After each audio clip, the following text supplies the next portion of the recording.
As a wife, if you don't submit to your husband and your children observe it, your children will become rebellious. Children are happy to see a wife disobey her husband, because that gives them a cue that we too can disobey. And once that enters a house, you can't handle those children. So a wife must be in submission as an example for the children. Then it becomes easy for the children also to submit to you. Then you find out that your authority in the house is not challenged, because they can see that you're not challenging daddy's authority. Because somewhere in children, they know who is in charge is the father. God is not a God of chaos. God is a God of order, and there must be order in the house. There must be order in the home. I heard a preacher is preaching that submission in marriage is as a result of the fall.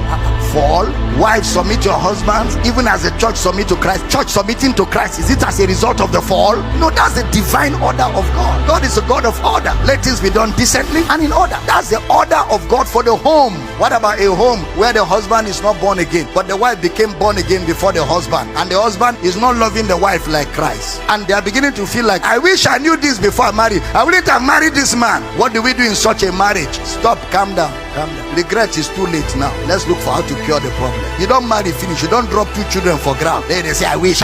Wish for what? Wish not, move forward. Tell the children of Israel to go forward. 1 Peter chapter 3 verse 1. Put it up. Let's go there. Likewise, ye wives, be in subjection to your own husbands, that if any obey not the word, that is, even if your husband is an unbeliever, he does not believe the gospel, so he cannot love you like Christ, because he doesn't know Christ. If a man obey not the word, they also may without the word be won by the conversation of the wife. So a woman can get her husband born again without quoting the Bible. How? Next verse. While they behold your chaste conversation coupled with fear. Next verse. Whose adorning, let it not be that outward adorning where you sit down in the saloon from 7 a.m. to 8 p.m. doing Bob Marley hair, yet you cannot pray for 1 hour. You can sit in saloon from 7 to 7, but 1 hour prayer, you'll be behaving like you have epilepsy.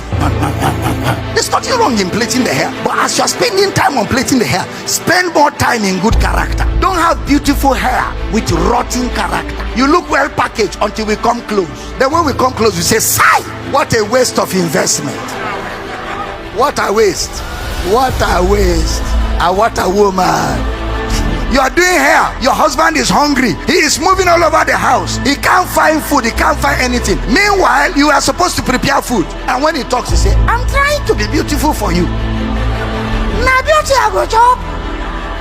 But after you give me food and you play your responsibility in the home, if you like, plait your hair till Jesus comes. Same thing with your husband. I've got to make sure I provide. I've got to make sure I give you the support, the love, and I've got to make sure I give you the protection that you deserve. Everybody play your role, and if everybody is busy minding their own role, there'll be no problem.